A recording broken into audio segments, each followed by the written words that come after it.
दोस्तों, आज हम आपको एक औरत का वाक्य सुनाने वाले हैं। शौहर को छोड़कर गैर मर्द के साथ रहने वाली औरत जो लोगों के सामने ही कुतिया बन गई। आइए सुनते हैं ये पूरा वाक्या। दोस्तों, किसी जगह एक ऐसा गरीब आदमी था जिसके पास रमजान में भी खाने के लिए कुछ नहीं था। उसके बच्चे भी भूखे में बिलख रहे थे।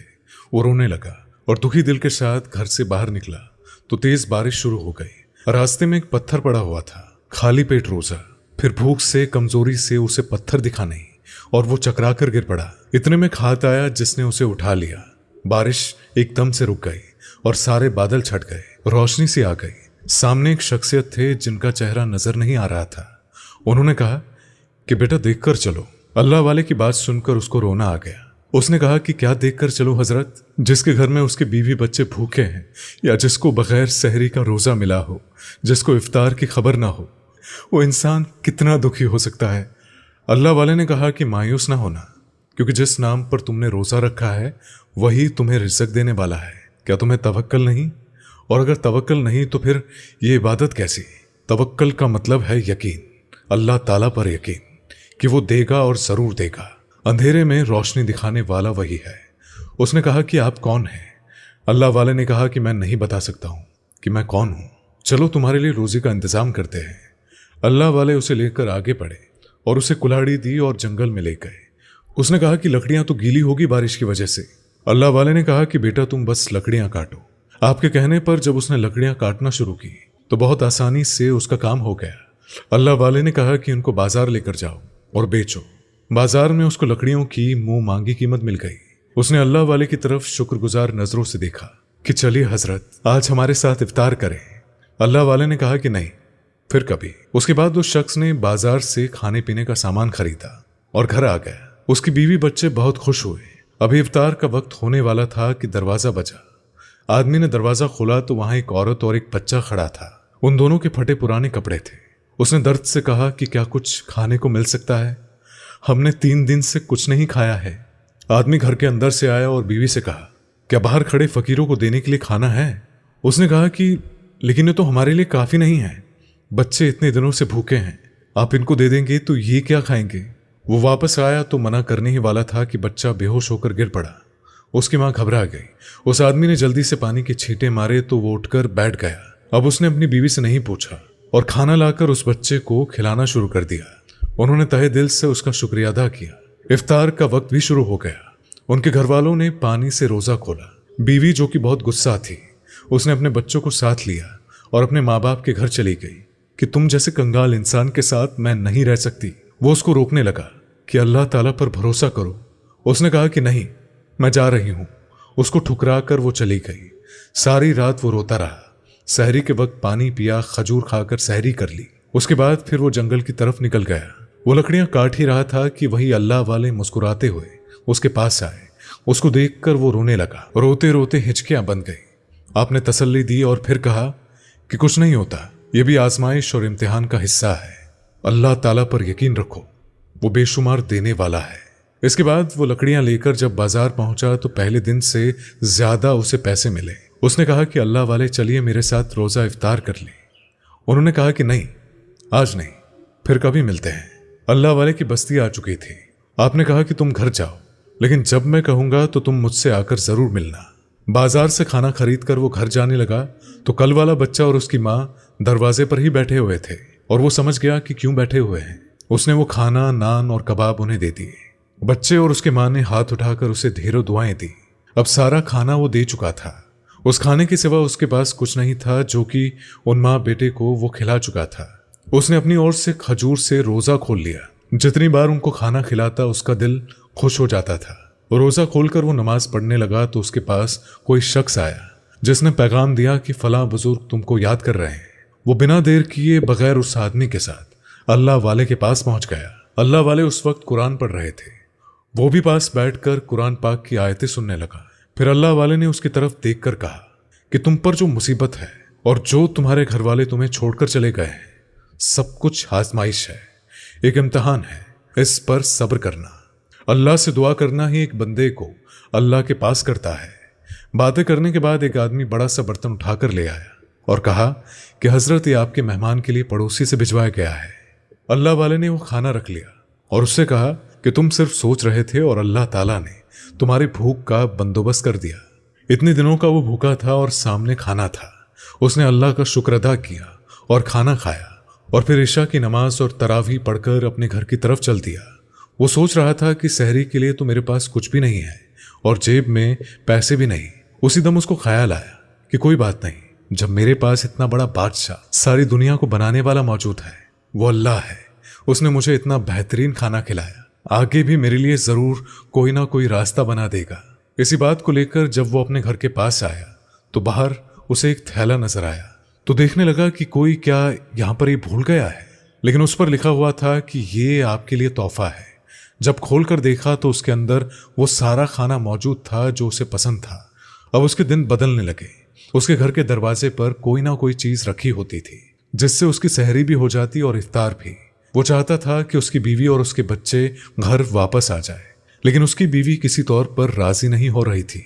उसके मोहल्ले में एक अमीर आदमी था। उसने उससे कहा कि अगर तुम अपने शौहर को छोड़ दोगी तो मैं तुमसे शादी करके तुम्हें दुनिया भर की खुशियां दे दूंगा। वो खूबसूरत औरत थी और वो आदमी गंदी सोच का था। वो उस औरत को अपने आलिशान घर में रखकर कहने लगा कि तुम अभी किसी को बताना नहीं कि तुम मेरे साथ रहती हो और किसी तरह अपने नालायक शौहर से निजात हासिल कर लो, मैं तुम्हें रानी बनाकर रखूंगा। वो उसकी चिकनी चुपड़ी बातों में आकर उसके साथ रहने भी लगी और जब कभी बच्चे अपने बाप को याद करते तो वो उनको डांट दिया करती थी। जब बच्चे हद से ज्यादा तंग करने लगे तो वो अपने शौहर के पास दन्नाती हुई आई और कहा कि तुम मुझे तलाक देते हो या नहीं। वो कहने लगा कि तलाक देने की वजह होनी चाहिए। औरत ने कहा कि हाँ, तो तुम मुझे खिला नहीं रहे हो। वो कहने लगा कि मैं तुम्हारी हर ख्वाहिश पूरी कर दूंगा, तुम क्यों नहीं समझती हो। उसकी लाख कोशिशों के बावजूद वो उसके पास जाने को तैयार नहीं थी। एक दिन वो अल्लाह वाले के पास गया और वो रोते हुए कहने लगा कि अल्लाह वाले, मेरी बीवी मेरे साथ घर वापस नहीं आना चाहती है। मैं तो उसके घर के चक्कर लगा लगा कर थक गया हूं। समझ में नहीं आता कि ऐसी जिद्दी तो वो पहले नहीं थी, न उसको बच्चों का ख्याल है कि वो बाप के बिना कैसे रहेंगे। अल्लाह वाले सब कुछ जान चुके थे कि आखिर वो क्यों पलट कर अपने घर नहीं आ रही है, पर वो वक्त मुनासिब नहीं था, इसीलिए आपने उसे नहीं बताया कि उसकी बीवी दरअसल उससे बेवफाई कर रही है। इसी वजह से वो उससे जान छुड़ाना चाहती है। एक दिन अल्लाह वाले उसकी बीवी के मोहल्ले में पहुंचे जहां पर वो रहती थी। ये सहरी का वक्त था और आपने उस औरत के घर का दरवाजा खटखटाया तो वो तो नहीं आई, लेकिन कोई मर्द था। आपने कहा कि क्या सहरी के लिए कुछ मिल सकता है, और वो बहुत मगरूर और कंजूस शख्स था। उसने कहा कि नहीं, हमारे पास कुछ नहीं है, यहां से चले जाओ। अल्लाह वाले ने कहा कि मुझे रोजा रखना है, भूखा इंसान हूं, दुआ दूंगा। भूख का नाम सुनकर वो औरत अंदर से चिल्लाई जो कि सहरी बना रही थी। वो कहने लगी कि ये कौन भूख भूख कर रहा है। उसने कहा कि चलो जाओ यहां से, इसी भूख की वजह से अपने शौहर को छोड़कर मैं आई हूं। अल्लाह वाले ने फिर कहा, अरे थोड़े से खाने का ही तो सवाल है। तो ऐसे में वो औरत बाहर आ गई और उसने कहा, बूढ़े, लगता है कि तू तंग करने के लिए यहां पर आया हुआ है। तू नहीं जानता कि मुझे कितनी सख्त नफरत है इस भूख के नाम से और फकीरों से। फिर उसके बाद उसने उस शख्स को इशारा किया, इस बूढ़े को यहां से निकालो, इस जगह से इसे फौरन निकालो। वो बदबख्त अल्लाह वाले को धक्का मारने ही वाला था कि अल्लाह वाले ने कहा, रुको, मुझे बताओ कि ये कौन होता है मुझे धक्का मारने वाला, क्या ये तुम्हारा शौहर है? आदमी ने कहा कि तुम्हें क्यों बताए कि मैं इसका क्या लगता हूं। अल्लाह वाले बोले कि महरम रिश्ते को छोड़कर नामहरम के साथ रहते हुए कौन सा रोजा रख रही हो तुम? शर्म नहीं आती एक गैर महरम के साथ एक घर में मौजूद हो? अब तो ऐसे में उस शख्स का पारा चढ़ गया। वो बाहर आ गया और मोहल्ले वालों को जमा करके कहने लगा, देखो ये फकीर हमारे मामलात में बोलता है। मोहल्ले वाले खामोश तमाशा देख रहे थे। अल्लाह वाले ने कहा कि रमजान जैसे पाक महीने में ऐसी रातों में तुम अपने शौहर को छोड़कर इस मर्द के साथ इसके घर में हो। उस आदमी ने कहा कि तुम हमारे बीच में मत बोलो, हाँ नहीं हूं मैं इसका शौहर। अल्लाह वाले जलाल में थे। इत्तेफाक से उस खबीस औरत का शौहर भी वहां आ गया क्योंकि वो अल्लाह वाले से मिलने गया था। पता चला कि वो उसकी बीवी के मोहल्ले में गए हैं। उसने वहां पर भीड़ देखी तो अल्लाह वाले के पास आकर वो कहने लगा, क्या हुआ हजरत?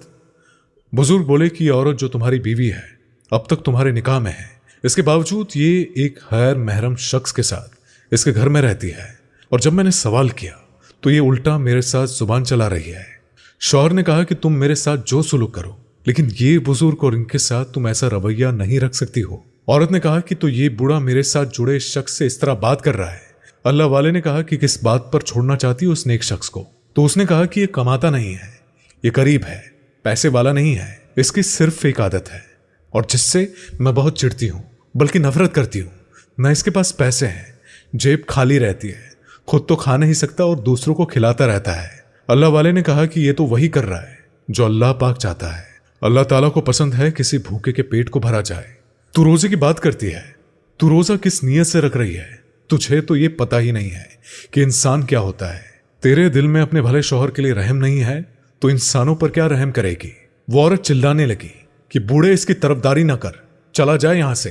अभी वो ये बकवास कर ही रही थी कि उसके मुंह से इंसानी आवाज नहीं बल्कि कुतिया की आवाज निकलने लगी। सारे मोहल्ले ने अपनी आंखों के सामने होशो हवास में ये सब कुछ देखा और अपने कानों से सुना कि वो एक कुतिया की आवाज थी और वो औरत कुतिया बन चुकी थी। उसका वो आशिक घबरा गया कि ये मैं क्या देख रहा हूं। देखते ही देखते वो जानवर कैसे बन गई। वो डर कर पीछे हटा और उसके पैर को ठोकर लगी। बड़ा सा पत्थर रखा हुआ था, उसके सिर पर वो पत्थर लगा और वहीं पर वो मर गया। सब कुछ आनंद फानन में हो गया। शौहर के डर से चीख निकल गई। अल्लाह वाले ने कहा कि ये मैंने नहीं किया है बल्कि ये उसने खुद भुगता है। अपनी जुबान का क्या किया हुआ है। नेक दिल शौहर का दिल तोड़ा है, सदका और खैरात को बुरा भला बोला है। रमजान के महीने में जहां एक नेकी का अज्र बहुत गुना मिलता है तो गुनाह की पकड़ भी बहुत ज्यादा होती है। इसको हमने बद्दुआ नहीं दी, ये इसके अपने अमल का नतीजा है। बेशक इंसान जो भी पाता है वो उसके अपने अमल होते हैं। तुम उदास नहीं हो, तुमको तुम्हारे अच्छे अमल का सिला मिलेगा। शौहर कहने लगा कि अल्लाह वाले, लेकिन ये मेरी बीवी थी, इसकी हालत देखकर मुझे बर्दाश्त नहीं हो रहा है। अल्लाह वाले ने कहा कि कुछ बातें सहनी पड़ती है। ये कभी भी तौबा नहीं करने वाली थी और ना ही ये सुधरती। जो कुछ हुआ है इसकी अपनी जुबान की वजह से हुआ है। उसके बच्चे घर के अंदर ही थे। वो अपने बाप को देखकर पहचान गए और फौरन बाहर आ गए। वो उस कुतिया का क्या करता, उसको वहीं छोड़कर वो अपने घर आ गया। उसके आंसू बहते जा रहे थे। अल्लाह वाले बोले कि तुम देखना, तुम्हें इसका अज्र जरूर मिलेगा। अल्लाह ताला तुम्हारे गम को खुशी में बदल देगा, तुम्हें इनाम देगा। फिर अल्लाह वाले अपने रास्ते चल दिए। वो अपने बच्चों को लेकर अपने घर पहुंचा तो वही भिखारी औरत और उसका बच्चा खड़े हुए मुस्कुरा रहे थे। उनके हाथ में एक बड़ा सा थैला था, लेकिन आज न औरत के कपड़े फटे हुए थे न ही उसके बच्चे के, बल्कि देखने में वो कोई अमीर शहजादी लग रही थी। वो सवाल करने ही वाला था कि उस औरत ने कहा, घबराओ नहीं, ये सब तुम्हारे इम्तिहान के लिए था। इसमें तुम कामयाब हो गए हो, लेकिन अफसोस कि तुम्हारी बीवी नाकाम रही। और मैं अपने बारे में बता दूं कि मैं यहाँ के अमीर आदमी की बेवा हूं। ये मेरा बेटा है। मेरे शौहर ने मरते वक्त एक अजीब वसीयत की थी कि जिसके ऊपर किसी का बहुत बड़ा कर्ज है और वो रुपए उस हकदार तक नहीं पहुंच सके। अब जिंदगी तो ये मोहलत नहीं दे रही है, तुम ये काम करना।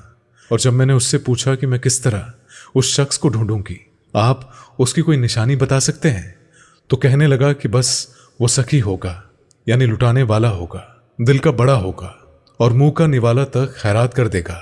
अपने शौहर के मरने के बाद तो मैं सोचने लगी कि ऐसे तो हजारों लोग यहाँ पर होंगे, मैं कैसे उस सही इंसान तक पहुंचूंगी। फिर मेरी मुलाकात अल्लाह वाले से हो गई। उन्होंने मुझे सारी कहानी सुनाई और इस तरह तुम्हें कुल्हाड़ी दे दी गई, किस तरह तुमने रोजी कमाई, और ये सब मुझे पता चल चुका था। इसी वजह से तुम्हारे दरवाजे पर तुम्हारे उस सच्चे रूप को देखने के लिए मैं पहुंच गई थी। मेरा बच्चा जब बेहोश होकर गिरा तो तुमने अपने घर में रखे हुए थोड़े से खाने को लाकर मुझे दे दिया। मैं समझ गई कि मेरे शौहर ने यही निशानी बताई थी। अल्लाह वाले ने मेरी रहनुमाई की और मैं तुम तक पहुंच गई। ये एक बार नहीं किया, मैंने तो ये 2 बार किया। फिर उसके बाद तुम्हारे घर पर जो थैला रखा हुआ था वो मैं ही तुम्हारे घर के पास पहुंचाती थी। लेकिन अब जो चीज़ मैं तुम्हें देना चाहती हूँ वो तुम्हारी अमानत है जो मेरे पास है। उसके बाद उस आदमी को थैला दे दिया गया। उसने जैसे ही थैला खोला तो वो हैरान रह गया। उसमें सोना ही सोना भरा हुआ था। उसने अल्लाह वाले की तरफ देखा और अल्लाह वाले ने कहा, बेटा ये सिला उस दिन से शुरू हुआ है जिस दिन तुम्हें हमने कुल्हाड़ी दी थी। तुमने लकड़ियां काटी। अगर तुम्हारी बीवी तुम्हारा साथ देती तो वो भी आज तुम्हारी खुशहाली का हिस्सा होती। इसी वजह से कहा गया है कि एक बीवी मताए हयात है, यानी कि आपकी मदद का सबसे बेहतरीन साथी है जो आपके दुख, आपकी तकलीफ, आपके दर्द में, आपकी खुशी में आपके साथ होती है। लेकिन उसने तुम्हारा साथ नहीं दिया। अगर तुम इस बात पर राजी हो तो क्या इस औरत का निकाह मैं तुमसे करवा सकता हूं? तो ऐसे में वो क्या कह सकता था, क्योंकि उसकी बीवी तो अब एक जानवर बन गई थी। लेकिन अपने बच्चों के लिए उसे एक अच्छी माँ की जरूरत थी। तो उसने अल्लाह वाले की हाँ में हाँ मिला दी और अल्लाह वाले ने उन दोनों का निकाह करवा दिया और फिर वो लोग एक आलीशान महल में रहने लगे। सुभान अल्लाह। इसी वजह से दोस्तों आज की वीडियो में बस इतना ही। अस्सलाम वालेकुम। अल्लाह हाफिज।